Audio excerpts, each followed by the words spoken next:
Before we dive in, please remember that this video provides educational strategies and advice based on proven methods for SAT preparation.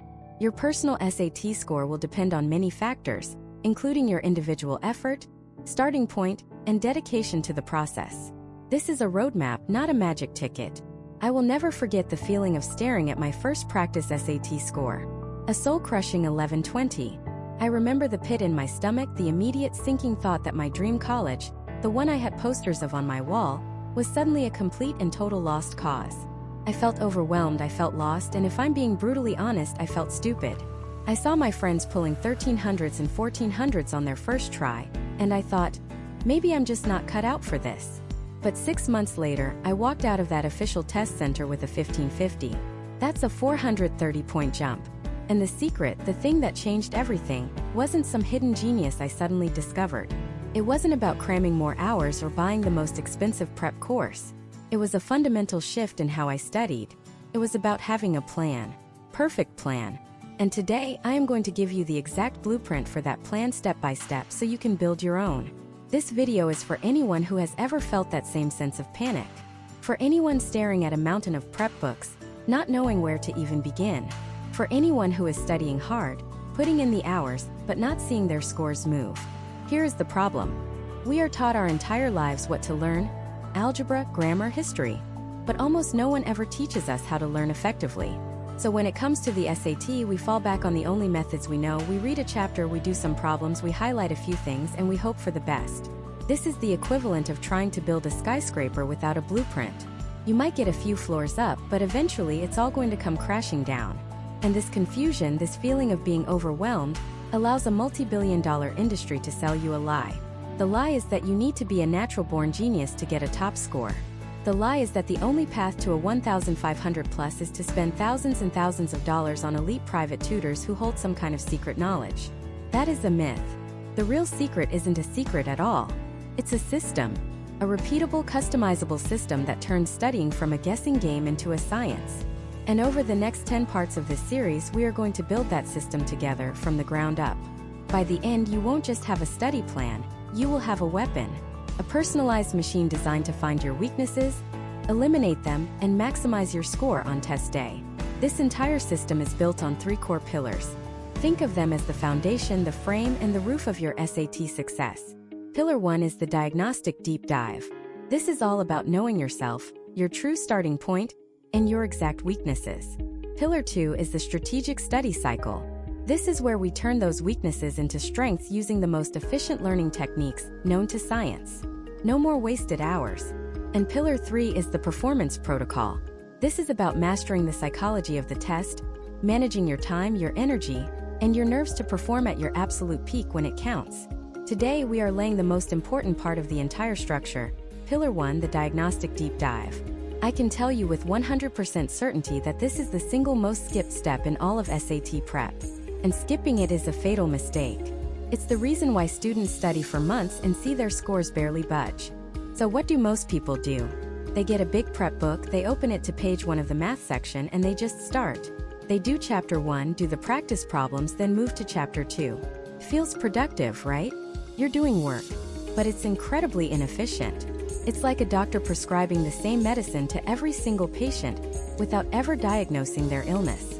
You might be spending 20 hours relearning geometry, concepts you already know perfectly, while completely ignoring the advanced algebra that's costing you 80 points on every practice test.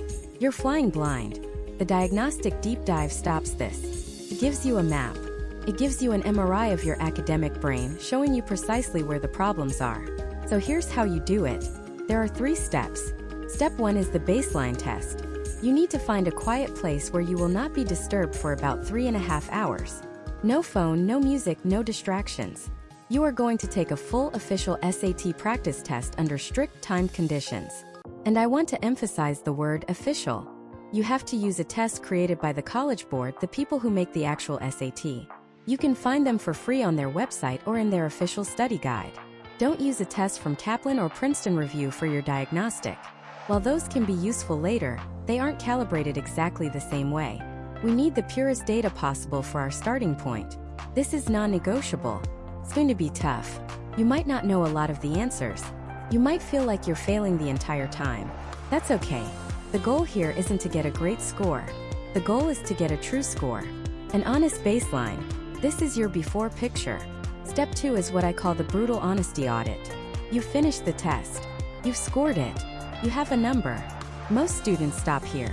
They see their score, they feel good or bad about it, and they move on. This is where we go deeper. You are going to create what I call a mistake journal. You can use a spreadsheet or a simple notebook. For every single question you got wrong, and this is important, for every question you guessed on and got right, you are going to log it and categorize it. You need to become a detective and figure out why you got it wrong. There are generally 4 reasons you miss an SAT question. The first is a content gap. This is the most straightforward. You just didn't know the information. You forgot the formula for the area of a trapezoid. Or you didn't know the rule about subject-verb agreement. Simple. The second is a strategy error. You knew the content, but you approached the problem incorrectly. Maybe you fell for a trap answer, you spent way too much time on a single hard question, or you failed to use the process of elimination. The third is a careless mistake. These are the most frustrating ones. You knew the content, you had the right strategy, but you made a silly error. You solved for X when the question asked for 2X. You bubbled in C when you meant to bubble in B. You misread the question. And the fourth category is a time issue. You knew how to do the problem, but the clock ran out before you could get to it.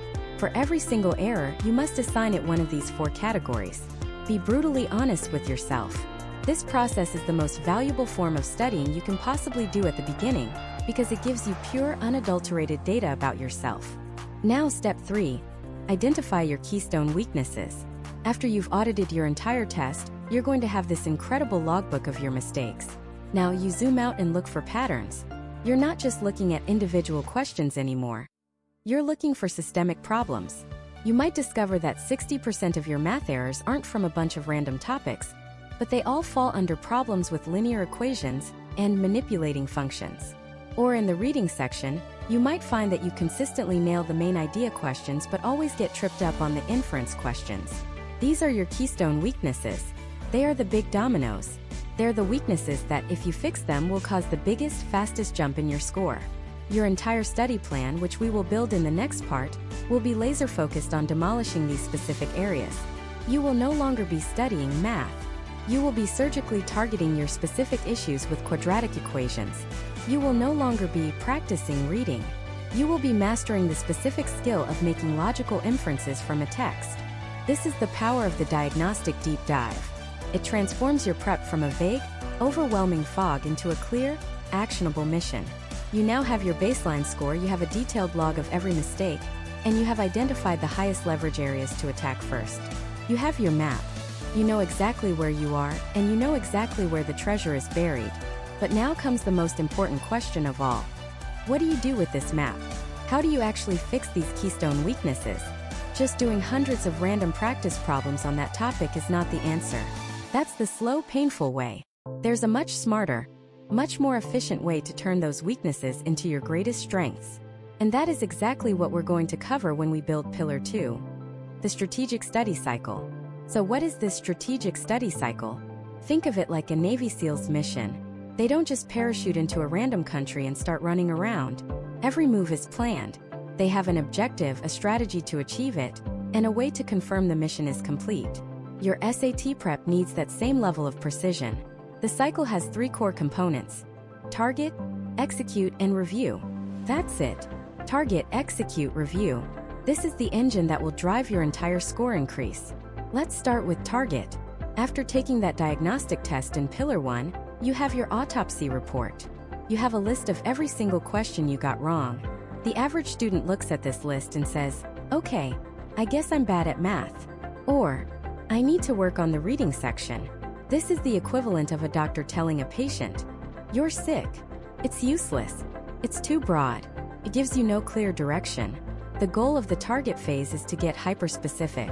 I want you to go from, I'm bad at math, to, I consistently miss questions involving quadratic equations, specifically those that require using the discriminate. I want you to go from, I struggle with grammar, to, I don't know the difference between who and whom, and I get confused by comma splices. See the difference? One is a feeling of anxiety, the other is a solvable problem. Here's how you do it. Take your diagnostic report. For every single question you got wrong, I want you to perform a microanalysis.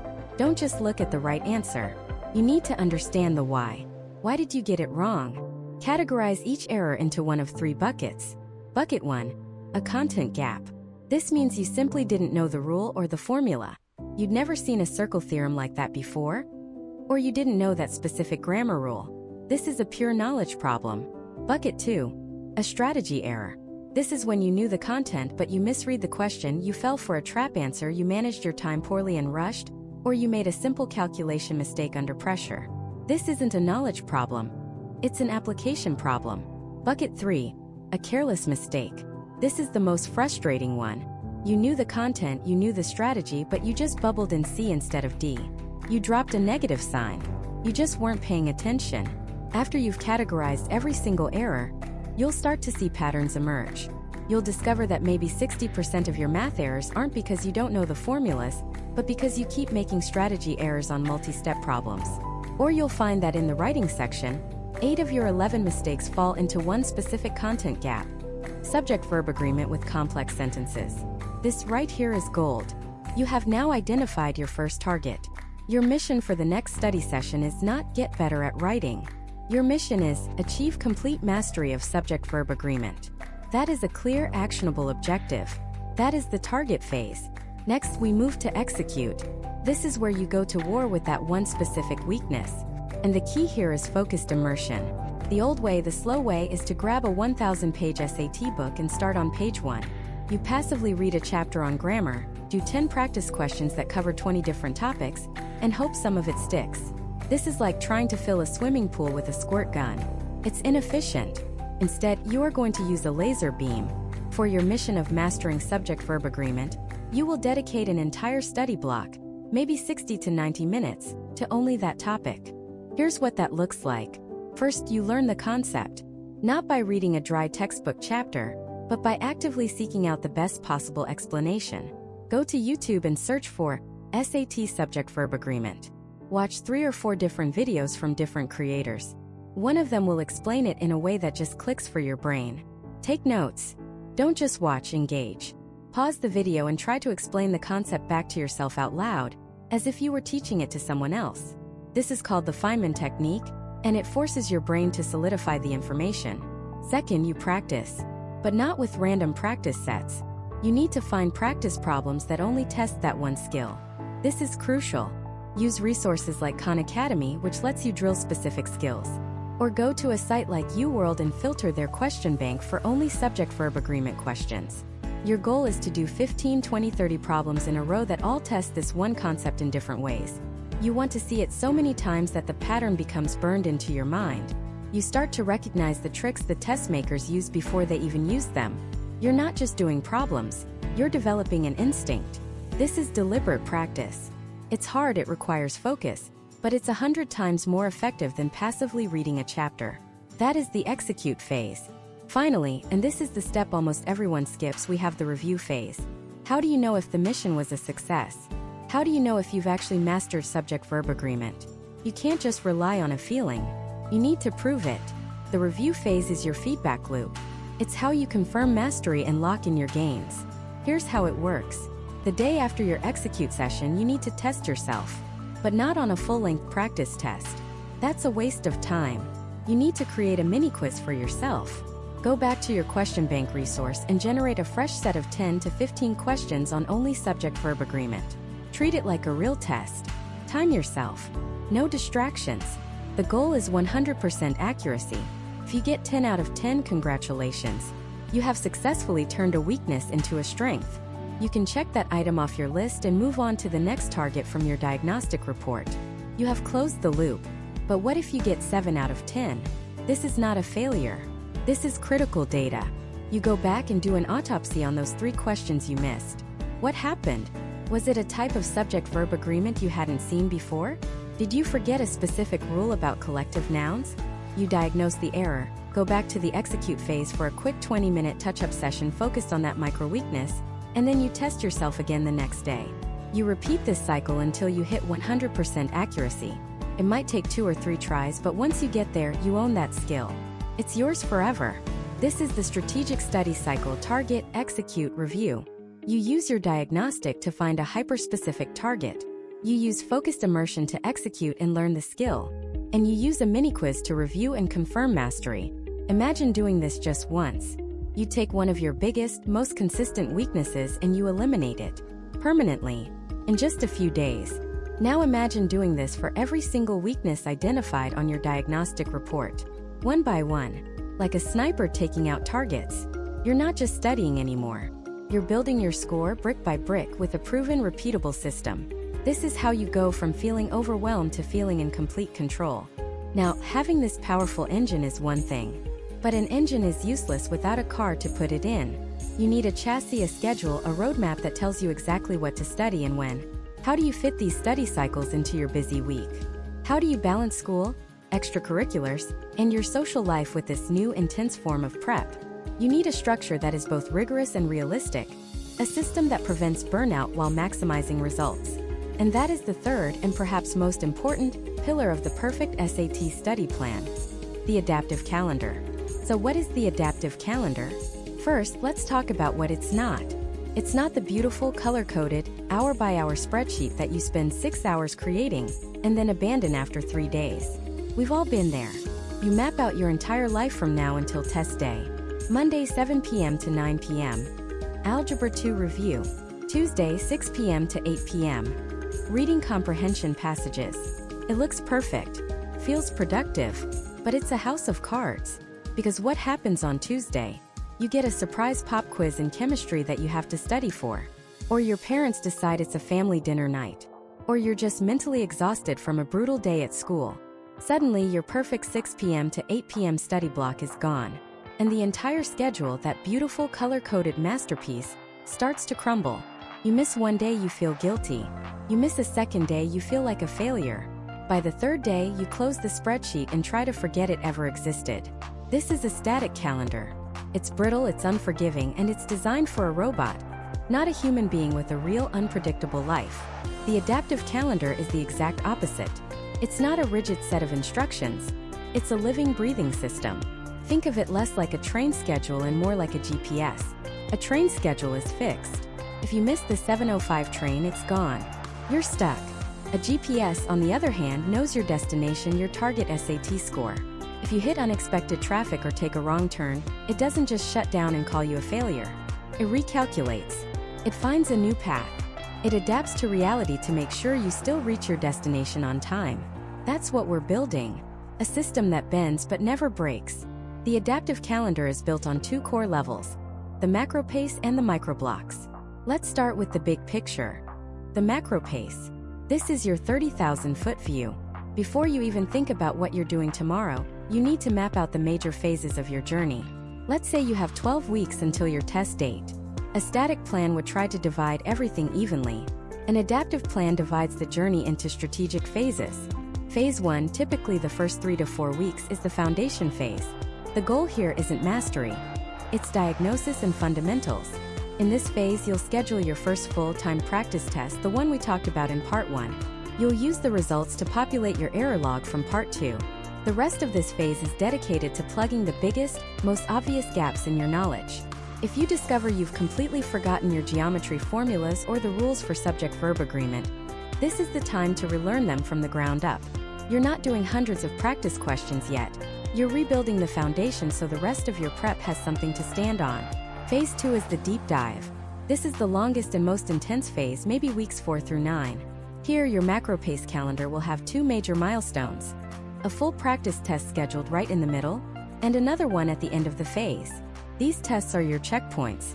They tell you if your GPS is on the right track. The work during this phase is targeted practice, focusing on the specific question types and concepts you identified in your error log. You're moving from, "I don't know geometry," to, "I specifically struggle with questions about inscribed angles." This is where the real score improvement happens. Phase 3 is the final polish, the last 2 to 3 weeks. The focus shifts from learning new things to cementing what you already know and mastering your strategy. Your macro pace calendar will have 1, maybe 2 final practice tests scheduled during this phase, simulating the real test day experience as closely as possible. The rest of the time is spent on reviewing your error log, doing timed mini sections to build stamina, and ensuring you have your pacing and test day rituals locked down. So, you have your phases: foundation, deep dive, final polish. You have your major milestones, your 4 or 5 scheduled practice tests, marked on the calendar. That's your macro pace. It's the skeleton of your plan. Now let's add the muscle, the micro blocks. This is where the adaptive magic really happens. We are throwing out the idea of rigid time slots. No more study from 7 p.m. to 9 p.m. Instead, we will use task-based micro blocks. A micro block is a specific, achievable task that should take anywhere from 25 to 45 minutes to complete. For example, a microblock is not study math. That's too vague. A good microblock is complete 15 practice questions on heart of algebra, or review 10 vocabulary words using flashcards and write a sentence for each, or read one long passage from a practice test and analyze every incorrect answer. Here's how it works. At the beginning of each week, let's say every Sunday night, you look at your macro pace. Are you in the foundation phase? The deep dive? Okay, then you look at your error log. What were your weakest areas last week? Based on that, you create a list of microblocks for the upcoming week. You might decide you need to complete, say, 12 blocks this week to stay on track. 4 math blocks, 4 reading blocks, and 4 writing blocks. You don't assign them to specific days or times yet. You just have a pool of 12 tasks you need to complete before next Sunday. Now, each day you just look at your schedule and your energy level. Got a busy day with tons of homework? Maybe you just grab one easy 25-minute block like reviewing grammar rules. Have a free afternoon? Maybe you tackle 2 or 3 blocks back to back. Did a surprise soccer practice get scheduled? No problem. The plan isn't ruined. You didn't miss anything. You just do a block later that night or decide to do an extra one tomorrow. This system is flexible. It adapts to your life. It replaces the guilt of a broken schedule with the empowerment of choice. You are in control. The goal isn't to follow a perfect schedule. The goal is to check off those 12 blocks by the end of the week, in whatever way works for you. But there's one final, crucial element that ties this all together. The weekly review. This is the recalculating feature of your GPS. Every Sunday, when you're planning your microblocks for the next week, you perform a 2-part review. First, you review your progress. Did you complete all 12 of your blocks? If yes, great. If not, why? Was the workload too heavy? Were the blocks too long? Be honest with yourself. Maybe next week you should aim for 10 blocks instead of 12. Or maybe you need to make your blocks smaller and more manageable. This isn't failure, it's data. You're learning how you work best. Second, you review your performance. You look at your error log from the work you did that week. What patterns are emerging? You might notice that even though you did 4 math blocks on quadratics, you're still getting 40% of them wrong. Your GPS is telling you there's a roadblock here. So, for the upcoming week, you adjust. You dedicate more of your microblocks to quadratics. Maybe you schedule a block to just watch tutorial videos on the topic instead of doing practice problems. You are actively using data to inform your next move. You're not just studying hard, you're studying smart. This is the loop. Plan your macro pace. Create weekly microblocks based on your error log. Execute those blocks with flexibility. Then, review your progress and performance, and use that data to create a smarter, more targeted set of blocks for the following week. This system works because it's built for reality. It acknowledges that you're a human, not a machine. It provides the long-term structure you need with the macro pace, while giving you the daily flexibility you crave with the microblocks. And most importantly, the feedback loop of the weekly review ensures that your plan gets smarter and more efficient every single week, constantly adapting to your unique strengths and weaknesses. It transforms your study plan from a fragile, static document into a powerful, dynamic tool for success. So now we have our mindset, we have our error log, and we have the adaptive calendar to structure our time. We know the how, but what about the what? What exactly should go into those microblocks? How do you find the absolute best resources, the books, the websites, the question banks, to ensure every minute you spend studying is actually pushing your score higher? That's the 4th pillar, curating an elite resource toolkit. This is where most students get it completely wrong. They fall into what I call the resource trap. They think the student with the biggest pile of prep books wins. They buy 4 different SAT guides, download 3 different apps, and bookmark 20 different ultimate guide websites. Their desk looks like an SAT library, but their score barely moves. Why? Because more isn't better. Better is better. An elite toolkit isn't a library. It's a curated set of surgical instruments. Each tool has a specific purpose and you know exactly when and how to use it. Piling on more resources just creates noise, confusion, and decision paralysis. You waste more time deciding what to study from than you spend actually studying. So how do we cut through that noise? We use a framework I call the hierarchy of trust. Imagine a pyramid. At the very top, the absolute peak is the most trustworthy, most essential, most non-negotiable resource. As you go down, the resources become more supplementary and require more caution. Every single item in your toolkit must earn its place. At the absolute pinnacle of this pyramid, Tier 1, is the source of truth, the College Board, the creators of the SAT. This is non-negotiable. Their materials are not just like the SAT, they are the SAT. This includes two primary things. First, the official digital practice tests available through their Blue Book application. These are the single most valuable study resource on the planet. They are perfectly calibrated for difficulty. They use the exact question wording you'll see on test day. And the scoring is a perfect reflection of where you stand. Taking a third-party practice test is like hitting against a pitching machine. Taking an official College Board test is like facing a major league pitcher. The difference is enormous. The second part of Tier 1 is Khan Academy. Why? Because it's the College Board's only official partner for SAT prep. The questions you find there were developed in collaboration with the test makers themselves. They have a massive bank of practice questions, all sorted by skill and concept, that directly mirror what's on the exam. And the best part? Both of these Tier 1 resources, Blue Book and Khan Academy, are 100% free. Before you spend a single dollar, you must exhaust the value of these two platforms. Your entire study plan will be built on this foundation. Now let's move down to Tier 2 of the pyramid, the high-fidelity simulators. These are third-party resources created by experts who have dedicated their careers to deconstructing the SAT. These are not just generic test prep companies. These are specialists. Think of them as master interpreters. They've analyzed thousands of official questions and have identified the underlying patterns, the logical traps, and the recurring concepts that the College Board uses time and time again. A great Tier 2 resource doesn't just give you more questions. It teaches you the thinking process behind the right answers. When you're looking for a Tier 2 book or course, here's what you look for. Obsessive detail in the explanations. The explanation for a single math question should be a full paragraph, not just a series of equations. It should explain why a certain approach is the most efficient, what trap the question is setting, and what fundamental concept it's testing. For the reading and writing section, elite resources like those from authors such as Erica Meltzer don't just tell you the right answer is C. They break down the grammar rule being tested with surgical precision, or explain the subtle difference in connotation between two words that makes one correct and the other incorrect. Similarly, for math, books from specialists like Nielsen Fu of the College Panda don't just show you how to solve a problem. They teach you to recognize the type of problem so you can execute the right strategy instantly. Your goal is to choose one primary strategy guide for reading and writing, and one for math. Not 3, not 4, 1. You are learning a system, a philosophy for attacking the test. Mixing and matching strategies from different authors is like trying to learn Spanish from 3 different teachers who all have different dialects and teaching methods. It leads to confusion. Go to a bookstore or look at sample pages online. Find an explanation for a question you struggled with. Read it. Does the author's voice click with you? Does their logic make sense? Pick the one that resonates with you and commit to it. Next, we have Tier 3, the specialists. These are your surgical tools. You don't use them every day, but when you need them, they're invaluable. A Tier 3 resource is something you use to fix a very specific, identified weakness.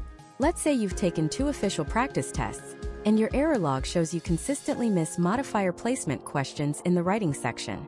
Instead of just doing random practice sections, you would go to a Tier 3 resource, maybe a dedicated grammar workbook or a website like IXL, and drill only that one skill for an hour. Or maybe you realize you're shaky on trigonometry. You'd find a great YouTube channel that teaches SOHCAHTOA and do targeted practice problems. Tier 3 resources are used in response to data from your Tier 1 practice tests. You don't just browse them for fun. They are prescribed medicine, not daily vitamins. Finally, we have the bottom of the pyramid. Tier 4. The content tsunami. This is the danger zone. This is where 90% of students waste their time and money.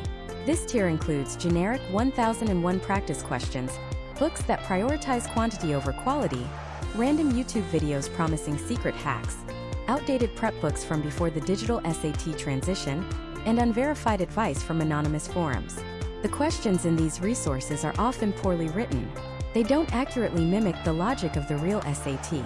They might test concepts that are no longer on the exam or create questions that are difficult in a way the SAT is never difficult, relying on obscure knowledge rather than logical reasoning. Engaging with Tier 4 material isn't just a waste of time. It's actively harmful. It trains your brain to look for the wrong patterns, teaches you bad habits. It makes you feel like you're working hard because you're busy, but you're just spinning your wheels. Your mission is to build a toolkit that is lean, powerful, and completely free of Tier 4 junk. So let's make this concrete. Here is how you build your elite toolkit step by step. Step 1. Download the College Board's Bluebook app and create your Khan Academy account. This is your non-negotiable core. You will take every official practice test in that app before your test day. Step 2. Go to a bookstore or library. Look at the most highly recommended specialist-written strategy guides for math and for reading/writing. Pick the one for each section that makes the most sense to you. Buy it and commit to mastering its system. Step 3. As you begin studying, if your practice tests reveal a glaring specific weakness, find a Tier 3 specialist resource to surgically repair that weakness. Don't do this preemptively. Do it in response to the data. Step 4, and this is the most important, actively reject everything else. Say no to the tips and tricks videos. Politely decline your friend's offer of their 5-year-old beat-up SAT book. Unsubscribe from the generic test prep blogs that just rehash the same basic advice. There's a famous quote from Bruce Lee. "I fear not the man who has practiced 10,000 kicks once, but I fear the man who has practiced one kick 10,000 times." This is the entire philosophy of curating your resource toolkit. It is infinitely better to master the 150 pages of one elite strategy guide and every single official practice question than it is to casually skim through 5 different books and 2,000 mediocre online questions. Depth over breadth, mastery over volume. That is the secret. Your toolkit should be small enough to fit in a single backpack. It should consist of your laptop with Bluebook and Khan Academy, one math strategy guide, one verbal strategy guide, and a notebook. That's it. That's your arsenal. It's lean, it's mean, and there's zero fluff. Now you have the 4 foundational pillars. You know your target score and timeline. You have a schedule built on macro and micro phases. You have a system of microblocks for focus work. And now you have a lean elite toolkit of the absolute best resources. But a master craftsman can have the finest tools in the world and still produce sloppy work if their technique is wrong. So the question is, how do you use these tools? What does a perfect high-intensity 60-minute study session actually look like from the moment you sit down to the moment you get up? How do you structure that time to guarantee you learn more faster and retain it longer? That is the 5th pillar. The art of the perfect study session. Let's be brutally honest for a second. What does a typical study session look like for most students? You sit down, open your massive SAT prep book, maybe scroll through your phone for a few minutes to get in the zone. You stare at a page of quadratic equations or comma rules, read a few paragraphs, and your mind starts to drift. You think about what your friends are doing, what's for dinner, that awkward thing you said in class yesterday. You try to focus, maybe do a few practice problems. You get some right, some wrong. You feel a little frustrated. An hour goes by, feels like 4, and you can't honestly say you've learned anything. You just put in the time. You close the book, feeling drained, and by the next day you've forgotten almost everything. That is a broken system. It's the equivalent of going to the gym, randomly lifting a few weights with terrible form, and expecting to get stronger. It's wasted effort. The art of the perfect study session is about turning that wasted time into the most productive 90 minutes of your day. This isn't about studying harder. It's about studying smarter on a neurological level. We're going to build a framework that respects how your brain actually learns and remembers information. Forget 3-hour marathon sessions that lead to burnout. We're going to use a scientifically backed 90-minute cycle that I call the Forge method. It's divided into 4 distinct phases: ignition, the forge, solidification, and the blueprint. Each phase has a specific purpose, and skipping any one of them is like trying to bake a cake but leaving out the flour. Let's start the clock. The first 10 minutes of your 90-minute block are for phase 1, ignition.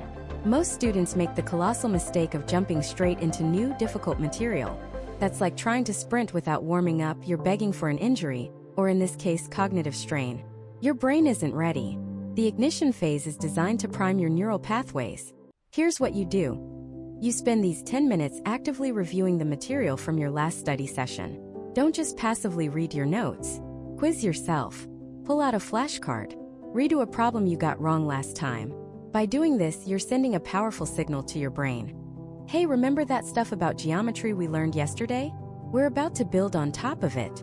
This process, known as retrieval practice, strengthens old connections and makes it exponentially easier for your brain to link new information to existing knowledge. It's the difference between building a house on a solid foundation versus building it on sand. 10 minutes. That's all it takes to warm up the engine and double the effectiveness of the next hour. Now we enter the heart of the session. Phase 2, the forge. This is a 50-minute block of intense, focused work. 50 minutes. Not 2 hours. This is where you wrestle with new concepts and actively solve problems. The key word here is active. You are not a sponge passively absorbing information. You are a blacksmith, actively hammering and shaping the raw material of knowledge into something strong and useful. This means you're not just reading a chapter on trigonometry. You're reading one example, then immediately closing the book and trying to solve a similar problem on your own. You're not just looking at a list of vocabulary words. You're creating your own sentences with them. For the SAT, this phase is almost always centered around high-quality practice questions. You do a set of problems and you do them under timed conditions, simulating the pressure of the real test. Inside this 50-minute forge, you can even use a mini-cycle like the Pomodoro technique, 25 minutes of focus work, a 5-minute break to stand up, stretch, and look away from the screen, and then another 20 to 25 minutes of focus to finish the block. During this time, your phone is in another room. All other tabs on your computer are closed. It is just you and the material. You are fully engaged, fighting with the problems, identifying patterns, and making mistakes. Yes, making mistakes. The forge is where you're supposed to make mistakes because a mistake is just data. It's your brain showing you exactly where the weak points are. And that brings us to the most important phase of all. Phase 3, solidification. This is the 20-minute block that separates the 1,500 scores from everyone else. Most students, after finishing their practice problems, just check the answers. They see they got number 7 wrong, the answer was C, and they move on. This is a catastrophic error. Learning doesn't happen when you do the problem. It happens when you understand why you got the problem wrong. This 20-minute solidification phase is a deep, forensic analysis of your own mistakes. For every single question you got wrong, you must ask and answer 3 questions. 1. Why did I get this wrong? Was it a careless error? Did I misunderstand the question? Or was it a genuine content gap where I didn't know the underlying rule or formula? You have to be brutally honest with yourself. 2. Why is the correct answer correct? You need to be able to explain it in your own words. Don't just accept the answer key's explanation. Work backward from the right answer until you have that aha moment. And 3. What will I do differently next time I see a similar question? This is where you create a rule for yourself. Maybe it's always double-check my negative signs, or when I see this type of reading passage question, I will always look for the main idea first. You write these takeaways in a dedicated error log, a notebook or a document that will become your personalized SAT Bible. This 20-minute process of deep review is what turns mistakes into permanent knowledge. It forges the neural pathways so they're rock solid. You're not just studying. You're literally rewiring your brain for success on the test. We've reached the final 10 minutes of our 90-minute cycle. This is phase 4, the blueprint. Your brain is tired. You've worked hard. The temptation is to just pack up and leave. But these last 10 minutes are crucial for maintaining momentum. First, you do a quick 2-minute summary. In your own words, either out loud or by writing it down, you summarize what you worked on and what you learned. Today I focused on subject-verb agreement. My main takeaway is to always find the true subject of the sentence, even when it's separated from the verb by a long clause. This act of summarization helps transfer the information from your short-term to your long-term memory. Then, for the remaining 8 minutes, you plan your next study session. You look at the mistakes you made during the solidification phase. You look at your master study schedule, and you decide with surgical precision what you will work on next time. You don't just say, I'll do more math. You say, my next session on Wednesday will be a 90-minute forge focused specifically on problems involving circles and arcs, because I missed 2 of those today. I will start by reviewing my error log from this session, and then I will do practice set 3 on page 215. This level of specificity is a game changer. It eliminates all future friction and decision fatigue. When you sit down for your next session, you don't waste 15 minutes wondering what to do. You have a blueprint. You know the mission. You just execute. And that's it. A perfect 90-minute study session. 10 minutes of ignition to warm up the brain. 50 minutes in the forge for deep focus work. 20 minutes of solidification to analyze mistakes and build knowledge.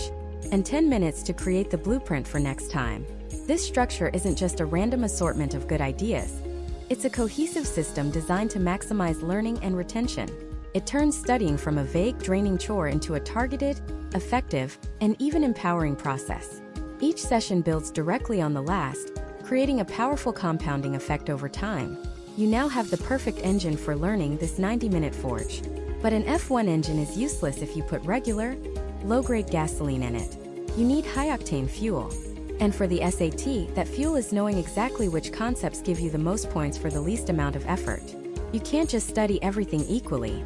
Some topics are worth far more to your score than others. So how do you find these golden topics? How do you identify the 20% of concepts that will deliver 80% of your score improvement? That is the sixth pillar, strategic content triage. Think of an emergency room doctor. When a flood of patients comes in, she doesn't treat them in the order they arrived. She performs triage. She quickly assesses every patient to identify who needs immediate, life-saving attention. The patient with a sprained ankle can wait. The patient with a critical injury gets rushed to the front of the line. Why? Because the doctor knows that applying her limited time and resources to the most critical cases will have the biggest impact on the overall outcome. This is strategic content triage, and you need to become the ER doctor of your own SAT prep. For years, the test prep industry has sold a lie. The lie is that the best way to prepare for the SAT is to buy a massive 1,000-page book and work your way through it from cover to cover. It's the idea that every topic, every question type, every obscure grammar rule is equally important. This is not just wrong. It's a recipe for burnout, frustration, and a stagnant score. You spend weeks grinding through concepts like complex numbers or circle geometry, only to see maybe one question on the entire test, while the concepts that appear over and over again remain a weak point. You're treating the sprained ankle while ignoring the critical injury. Strategic content triage flips this entire model on its head. It's about being ruthless with your time. It's about understanding that the SAT is not a random collection of questions. It's a standardized test with a predictable blueprint. The test makers, the College Board, literally publish a breakdown of what concepts are tested and how frequently they appear. By focusing your energy on the highest frequency, highest impact topics, you can achieve massive score gains in a fraction of the time. You stop boiling the ocean and start drilling for oil where you know it exists. So let's pull back the curtain. Let's look at the official blueprint and see where the real points are hiding. We'll start with the math section because it's the most clear-cut example. The SAT math test is divided into 4 main categories.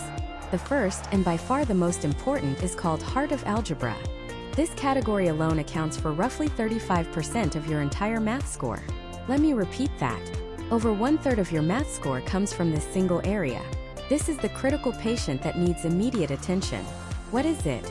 It's the fundamental language of algebra. Linear equations, systems of linear equations, and linear inequalities.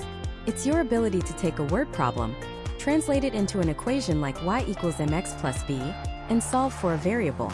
If you are not an absolute master of solving for x, manipulating equations, and understanding what a slope and y-intercept represent in a real-world context, you are leaving an enormous number of points on the table. This is your number 1 priority. The second category is problem solving and data analysis. This makes up another huge chunk, about 30% of your math score. This is the math of the real world. It's all about ratios, proportions, percentages, and your ability to read and interpret graphs, charts, and tables. Can you look at a scatter plot and understand the trend? Can you calculate a percentage increase from a bar chart? Can you work with units and rates? For many students, this is actually less intimidating than pure algebra. Mastering these 2 categories, heart of algebra and problem solving and data analysis, accounts for roughly 65% of your total math score. If you did nothing but master these 2 areas, you would already be well on your way to a fantastic score. The third category is passport to advanced math. This sounds scary, but it's really just the next step up from heart of algebra. It covers things like quadratic equations, exponential functions, and manipulating more complex expressions. This is important, making up about 25% of your score, but you can see it's a smaller piece of the pie than the first two. These are the topics you focus on after you have solidified your foundation in the first two categories. Finally, we have the fourth category, called additional topics in math. This is where the triage becomes most powerful. This category includes basic geometry, trigonometry, SOHCHOA, and complex numbers. And guess what percentage of the math section it represents? Just 10%. 10%. This is the sprained ankle. Students spend countless hours memorizing every geometry theorem and trigonometry identity, panicking about topics that will, at most, account for a handful of questions on the entire test. Does that mean you should ignore them completely? No, but it means you should treat them with the low priority they deserve. You save these for the very end of your prep, once you've already banked all the easier, more frequent points from the other categories. This same principle applies to the reading and writing section. Let's look at the writing and language test. The questions fall into two broad camps: expression of ideas and standard English conventions. Expression of ideas is about logic, flow, and rhetorical skill. Standard English conventions is pure grammar and punctuation. Where should you triage your focus? On standard English conventions. Why? Because it's a closed system of rules. There are only so many comma rules, subject-verb agreement patterns, and pronoun cases the SAT can test. You can learn these rules in a relatively short amount of time and apply them with near-perfect accuracy. These questions are quick, they are predictable, and they are worth just as much as the more complex, time-consuming expression of ideas questions. Mastering punctuation, verb tense, and sentence structure is the heart of algebra, of the writing section. It's your highest yield investment. For the reading section, triage is about question types.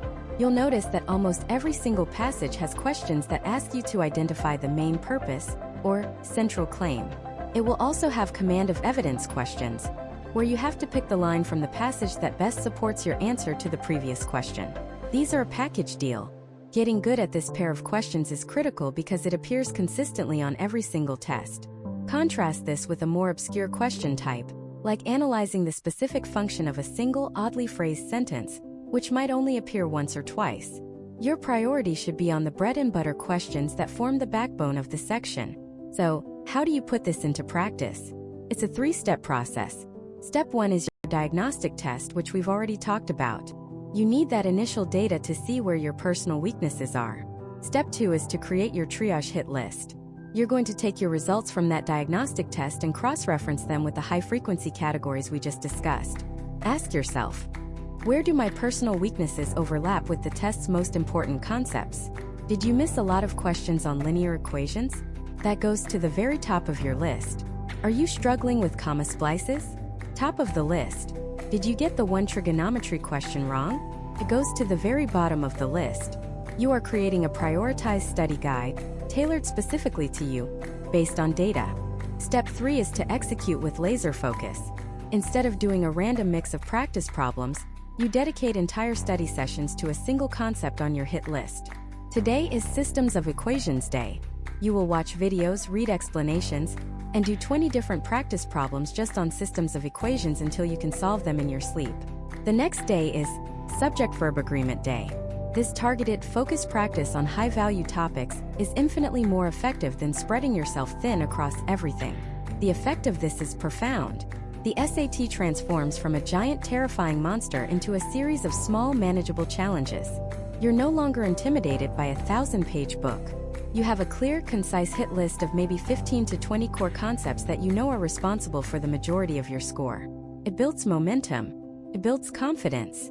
It's the single most efficient way to study, because every single hour you invest is aimed directly at the things that will actually raise your score. You now have your blueprint. You know what to study. You've triaged the content and created your personal hit list of golden topics. But simply knowing what to study isn't enough. How do you actually learn these concepts in a way that sticks? How do you burn them into your long-term memory so you can recall them instantly under the pressure of test day, without second-guessing yourself? That requires a radical shift in how you study, moving from passive review to active mastery. And that is the secret behind the seventh pillar, the active recall revolution. The active recall revolution. Sounds dramatic, I know, but it's the single most powerful shift you can make in your study habits. And it's the difference between students who get stuck and students who skyrocket. So what is it? To understand active recall, first we have to talk about its evil twin, passive review. Passive review is what 99% of students do. It's reading your notes. It's highlighting textbooks. It's rewatching a video lesson. It's skimming a chapter you've already read. Feels productive, right? You're putting in the time. The highlighter ink is flowing. You feel like you're absorbing the material. But you're not. You're falling for something called the fluency illusion. You're becoming fluent at recognizing the information. When you see it on the page, your brain says, "Oh yeah, I know that. I remember seeing that before." But recognizing something is not the same as knowing it. It's the difference between recognizing a celebrity on the street and actually knowing their entire life story, their motivations, their body of work. On the SAT, you don't get points for recognition. You get points for retrieval. You have to pull the information out of your brain under pressure with no cues. Passive review is like trying to get strong by watching someone else lift weights. You might learn the proper form, you might understand the theory, but your muscles aren't growing. Active recall is you, in the gym, picking up the weight and lifting it yourself. It's the struggle. It's the effort. And it's the only thing that builds real mental muscle. At its core, active recall is the process of actively retrieving information from your memory. It's pulling it out, not just passively looking at it. Think of it like this. Every time you successfully recall a piece of information, you are strengthening the neural pathway to that information. You're turning a faint, overgrown trail in the forest of your mind into a paved, multi-lane highway. The more you travel that road, the faster and more reliable it becomes. Passive review is like just looking at a map of the trail. Active recall is hiking it over and over again. This isn't just a nice theory. It's one of the most robust findings in cognitive psychology. Studies consistently show that testing yourself on material, the act of retrieval, leads to far greater long-term retention than simply restudying it. So, how do we turn this revolutionary idea into a practical part of your SAT study plan? I'm going to give you 3 incredibly powerful low-tech techniques that you can start using tonight. First, the blank sheet method. This is my absolute favorite for its simplicity and brutal effectiveness. After you finish studying a concept, let's say the rules for subject-verb agreement in the writing section, close your book. Put away your notes. Take out a completely blank sheet of paper. Now, write down everything you can remember about that topic. Explain the rules in your own words. Write down examples. Force yourself to recreate the information from scratch, entirely from memory. It's going to be hard. You will hit a wall. You'll realize you can't quite remember the rule for collective nouns, or the exception for either slash or constructions. This is the magic moment. The struggle is the point. When you can't recall anymore, then you go back to your notes or textbook. Compare your blank sheet to the source material. What did you miss? What did you get wrong? These are your true knowledge gaps. Now you know exactly what to focus on. You're not wasting time rereading the parts you already know. You're performing surgical strikes on your weaknesses. Second, the Feynman technique. Named after the Nobel Prize-winning physicist Richard Feynman, this technique is based on a simple premise. You don't truly understand something until you can explain it simply. Here's how it works in 4 steps. Step 1, pick a concept. Let's use a math concept like completing the square. Step 2, pretend you are teaching this concept to a 12-year-old. Write out your explanation on a piece of paper. Use simple language. Use analogies. Don't hide behind jargon. Explain why it works, not just the steps. As you do this, you will immediately discover the edges of your understanding. You'll say, okay, so you take half of the b term and square it, but why? Why that number specifically? Step 3, identify your knowledge gaps. Anytime you get stuck, or you have to use a complicated term, or your explanation feels fuzzy, you found a weakness. Step 4, go back to the source material. Fill in your knowledge gaps until you can explain the concept from start to finish, simply and elegantly. By forcing yourself to teach it, you move from shallow memorization of steps to a deep, conceptual understanding. This is what separates the 650 math score from the 750. The third technique is the question book method. This transforms the passive act of note-taking into an active recall engine.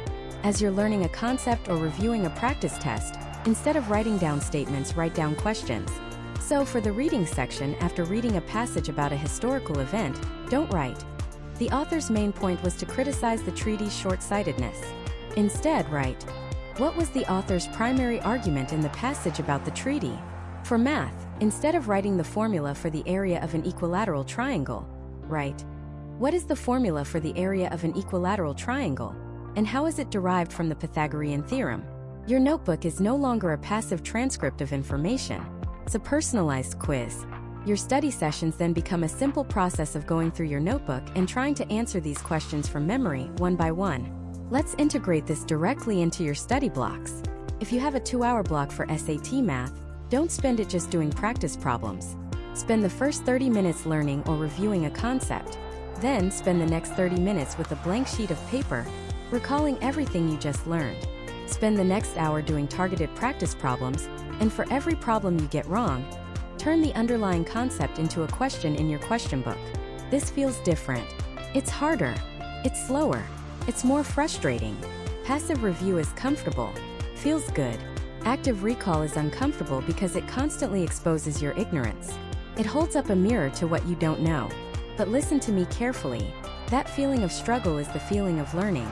If your studying feels easy, you are probably wasting your time. The discomfort is a sign that the connections in your brain are being forged and strengthened. You have to stop being a passive information consumer and become an active knowledge creator. You are not a sponge simply soaking things up. You are a blacksmith taking the raw material of information and forging it, through the heat of effort and the hammer of recall, into a strong, durable, and reliable tool you can wield on test day. This is the revolution. It's a complete paradigm shift. You move from, how long should I study, to, how many times can I successfully retrieve this information from my memory? The goal isn't to cover 20 pages in a textbook. The goal is to be able to recreate the core concepts of those 20 pages on a blank sheet of paper. By adopting this active approach, you're not just studying for the SAT. You are building a system for learning that will serve you for the rest of your life, through college and beyond. You're learning how to learn. So you've mastered the art of active retrieval. You're pulling information out of your brain, building those superhighways of knowledge. But a question remains. Is it better to practice recalling something 5 times in one day, or once a day for 5 days? It turns out, the timing of your recall practice is just as critical as the practice itself. Getting this wrong is like building a magnificent engine but never putting oil in it. What if I told you that by strategically spacing out your study sessions, by intentionally forgetting a little bit, you could lock information into your long-term memory with almost terrifying efficiency? That's the paradox we're going to solve with our 8th pillar, the spacing effect. This is the secret weapon used by medical students to memorize thousands of anatomical terms, by language learners to master entire vocabularies, and by the highest-scoring SAT students to make sure that what they learn on day 1 is still razor-sharp on test day. The spacing effect is the principle that learning is far more effective when it's spread out over time, rather than crammed into a single massive session. Think about it like building a muscle. You wouldn't go to the gym and try to do a month's worth of bicep curls in one 8-hour marathon session. You'd destroy your arm and you wouldn't get stronger. Instead, you do a workout, then you rest for a day or 2. It's during that rest, that period of recovery, that the muscle actually repairs and grows back stronger. Your brain works in exactly the same way. The rest is the time you spend not thinking about a topic. That's the forgetting part. And the workout is when you force your brain to recall that information after a little bit of time has passed.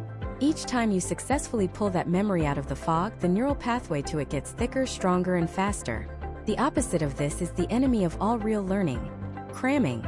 We've all done it. You have a test tomorrow, so you pull an all-nighter, fueled by energy drinks and panic, shoving as much information into your head as possible. And for a little while, it feels like it's working. You can hold the information in your short-term memory, just long enough to spill it out onto the test paper the next morning. But ask yourself this. A week later, how much of that information do you actually remember? Almost none of it. Cramming is like trying to build a skyscraper on a foundation of wet sand.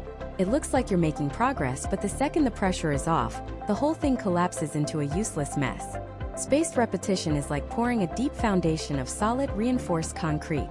It's slower, it's more deliberate, but it creates a structure that will stand for a lifetime.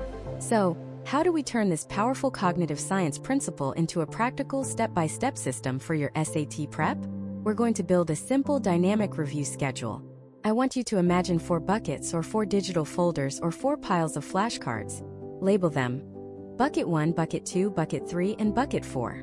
Bucket 1 is for brand new concepts and for concepts that you consistently get wrong. This is your intensive care bucket.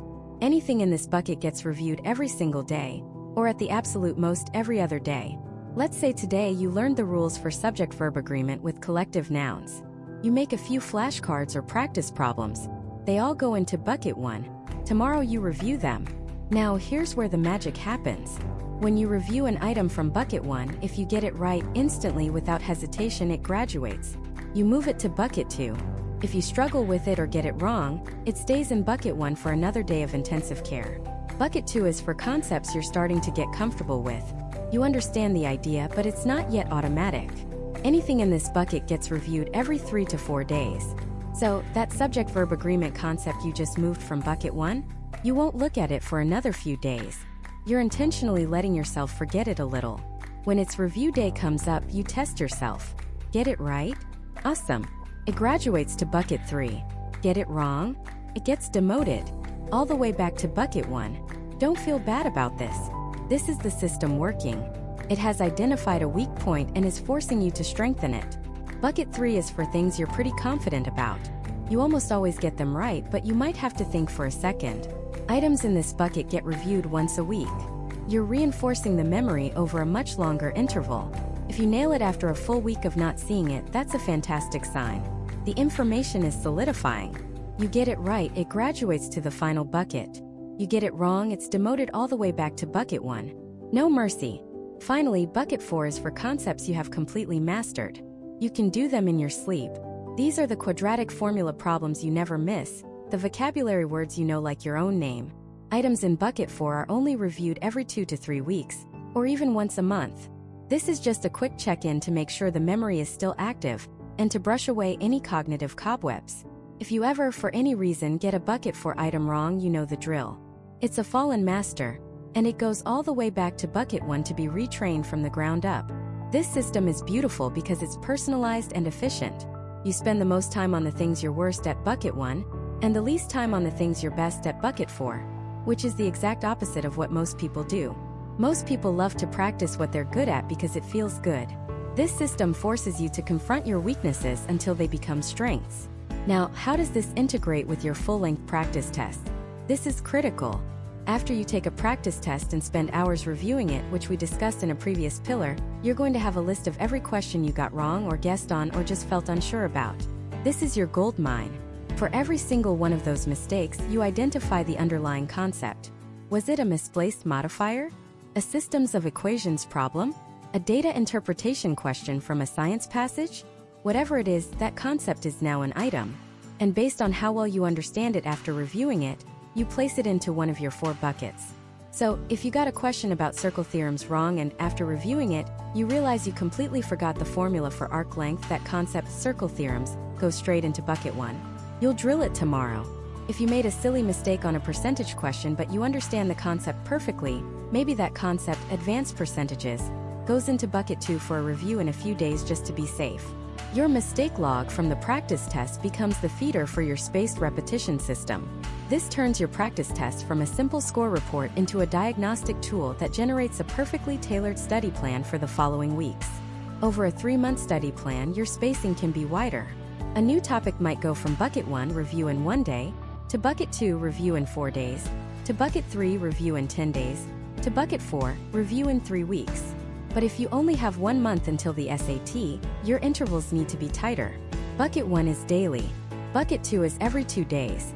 Bucket 3 is every 4 to 5 days. Bucket 4 is every 10 days. The goal is the same: to touch every key concept multiple times with increasing intervals before you walk into that test center. This isn't about adding more work. It's about making the work you're already doing exponentially more effective. It replaces that nagging background anxiety of, am I going to forget what I studied last month? With a deep, quiet confidence that comes from a system you can trust. You're not just hoping you'll remember. You are actively programming your brain to remember. You now have the 2 most powerful learning techniques known to science in your arsenal: active recall, which is how you should study in any given session, and the spacing effect, which is when you should study everything. You've built the engine and you've figured out the fuel schedule. But what if the way you structure the hour itself is fundamentally flawed? What if sitting down to do 60 minutes of pure math, followed by 60 minutes of pure reading, is actually slowing you down? What if the brain learns fastest not by focusing on one thing at a time, but by being forced to jump between different types of problems, constantly reorienting and reloading different mental models. That's the profoundly counterintuitive power of our ninth pillar, interleaving. Interleaving is the practice of mixing up different topics or skills during a single study session, rather than studying one topic exhaustively before moving to the next. This is the exact opposite of how almost everyone instinctively studies. The common sense approach, what researchers call blocked practice, is to hammer away at one concept until you feel you've mastered it. You do 50 problems on quadratic equations. Then, and only then, do you move on to 50 problems on circle theorems. Feels incredibly productive. You see rapid improvement within that single session. You feel like you're building momentum. You feel like a genius.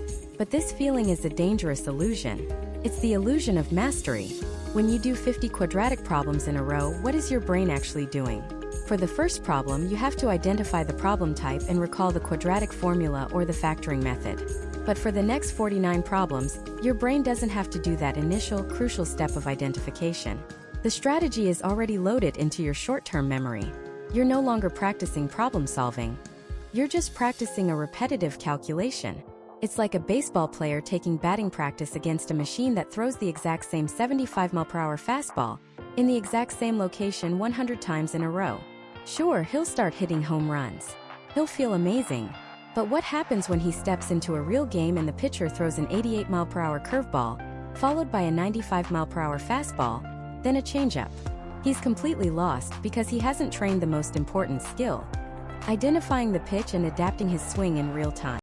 The SAT is not a 75 mph fastball machine. It's a master pitcher. It will throw you a heart of algebra problem, then a geometry problem, then a question on data interpretation, then back to a tricky word problem involving percentages. It is designed to test your ability to quickly and accurately identify what's being asked and deploy the correct strategy from your entire arsenal of knowledge. Blocked practice is the worst possible way to prepare for this reality. Interleaving is the only way. So, how do we apply this to our SAT study plan? Let's start with the math section. Instead of creating a study block called quadratic equations, you create a study block called Math Mix 1. And inside that block, your practice set of, say, 20 questions won't be 20 quadratic problems. It will be 4 quadratic problems for questions on linear inequalities, 4 on circle theorems, 4 on probability, and 4 on interpreting graphs. When you start this practice set, your brain has no idea what's coming next. For question 1, it has to scan the problem, identify it as a circle theorem question, and retrieve the relevant formulas and concepts from long-term memory. Then, for question 2, it gets hit with a linear inequality. It has to completely flush the circle theorem information from its working memory and load a totally different set of rules. Then question 3 might be a quadratic. Flush, reload. This process of constantly loading and reloading different mental models feels difficult, feels slower. You will get more questions wrong initially than you would with blocked practice. It will feel frustrating. But this struggle, this desirable difficulty, is the very engine of deep long-term learning. Every time you force your brain to discard one strategy and retrieve another, you are strengthening the neural pathways to that information. You're not just learning the concepts, you're learning how to distinguish between them. You're building mental flexibility. You're training your brain to do exactly what it will have to do under the pressure of test day. Diagnose and execute over and over again. This applies just as powerfully to the reading and writing sections. For writing, don't spend an hour drilling just comma splices. That's the fastball machine. Instead, create a practice set that mixes questions on subject-verb agreement, pronoun ambiguity, logical transitions, parallelism, and, yes, a few on comma splices. This forces you to look at each underlined portion and ask the most important question.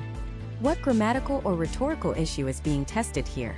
You learn to become a sentence detective, spotting the error type first, rather than just mindlessly applying the same rule 40 times in a row. For the reading section, interleaving works on multiple levels. First, interleave the question types. Don't drill 20 main idea questions in a row. Mix them up. Do a main idea question, followed by a vocabulary and context, then a command of evidence pair, then an inference question. This prevents you from getting into a comfortable rhythm and forces you to constantly adjust your reading strategy based on what the question is demanding. Second, interleave the passage types. Don't read 3 science passages in a row. Read one science passage and answer its questions, then immediately switch to a historical document, then to a literature passage. Each passage type requires a slightly different mindset, a different way of processing information and tone. Interleaving forces you to practice that mental gear shifting, making you a more agile and adaptable reader. The science behind this is undeniable. Studies on motor skills, on musical training, and on academic subjects all show the same thing. Blocked practice leads to better performance during the practice session itself, creating that seductive illusion of mastery. But interleaving leads to dramatically better performance on the final test, when it actually counts. It's because interleaving builds a more robust and flexible understanding of the material. When you learn concepts in isolation, your brain links them only to the context in which they were learned. When you interleave, your brain is forced to create more connections. It has to constantly compare and contrast concepts, noticing the subtle differences that distinguish a problem requiring the Pythagorean theorem from one requiring SOHCAHTOA, or a sentence error involving parallelism from one involving faulty modification. This deeper, more connected web of knowledge is far more resilient to the stress and time pressure of the actual SAT.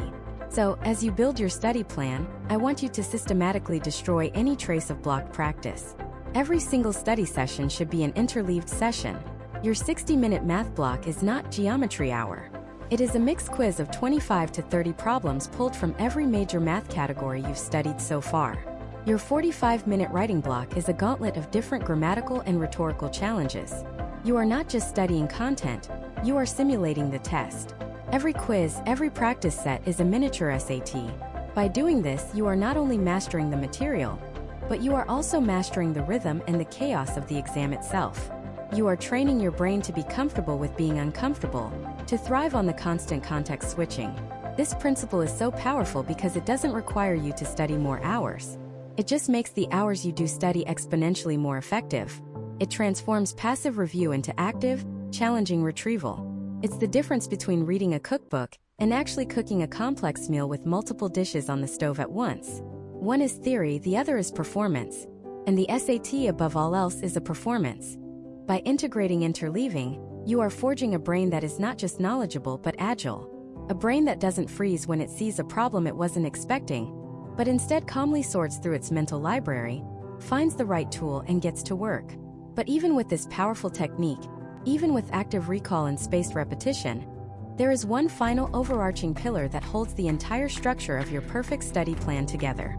It's the element that governs your energy, your focus, and your ultimate potential on test day. It's the system that ensures all this hard work actually pays off when you sit down at that desk.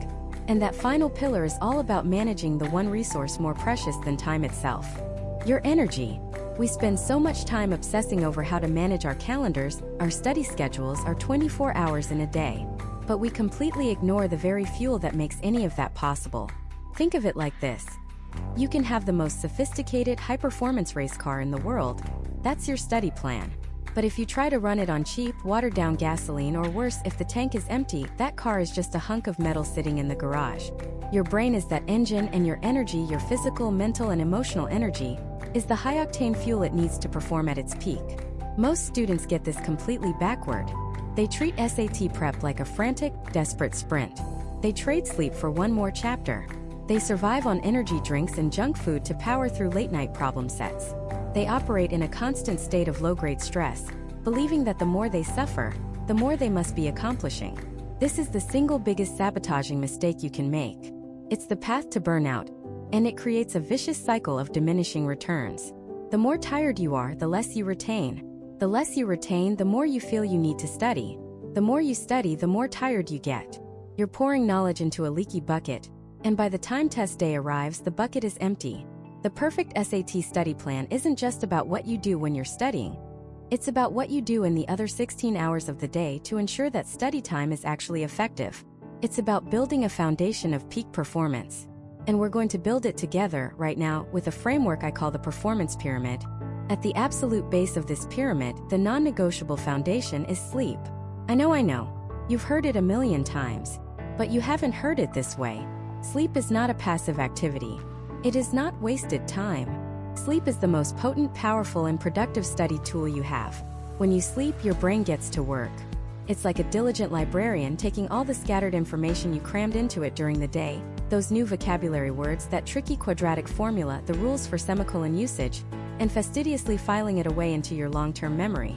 This process, called memory consolidation, happens primarily during deep REM sleep. When you cut your sleep short, you are literally robbing your brain of its ability to save its work. That hour of studying you gained by staying up late is completely negated, and then some by the damage you did to your memory and focus for the next day. The goal is 7 to 9 hours. Every single night. Make it a ritual. No screens an hour before bed. A cool dark room. A consistent bedtime and wake-up time, even on weekends. See it not as a sacrifice but as a strategic investment in your score. The next layer of our pyramid is nutrition and hydration. Your brain is an organ. It consumes about 20% of your body's calories, despite being only 2% of your body weight. It is an incredibly hungry machine, and what you feed it matters immensely. Shoveling in sugar and processed junk is like putting that cheap, dirty fuel in our race car. You'll get a quick spike of energy, a sugar rush, followed by an inevitable crash that tanks your focus, your mood, and your ability to solve complex problems. You need stable, consistent energy.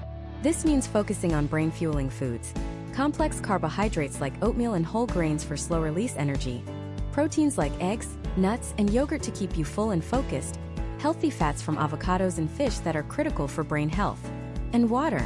Your brain is about 75% water. Even slight dehydration can impair cognitive function, slow your thinking, and wreck your concentration. Keep a water bottle with you during every study session. Sip it constantly.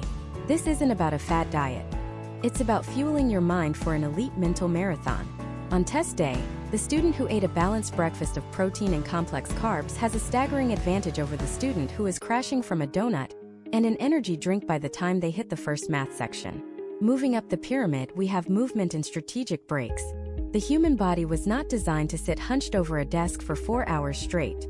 Your brain wasn't either. Stagnation breeds fatigue. After about 45 to 50 minutes of intense focus, your cognitive performance begins to decline. Pushing past this point is like trying to wring water from a dry sponge. It's inefficient and frustrating. The solution is strategic rest. This is where techniques like the Pomodoro method shine. Study in focus bursts, say 50 minutes, and then take a 10-minute break. But here's the key. That break must be a real break. Don't just switch from your textbook to scrolling on your phone. That's just trading one form of mental strain for another. Get up.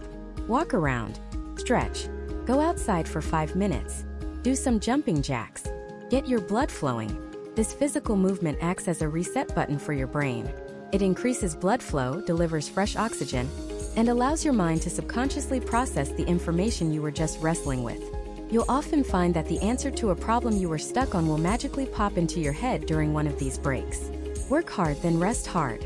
This rhythm of intense focus followed by deliberate rest is how you build the stamina to stay sharp for the entire 3-hour exam. At the very peak of our pyramid is the element that holds everything together: mindset and stress management. The SAT is not just a test of your academic knowledge. It is a test of your emotional regulation. It's a test of your ability to perform under pressure.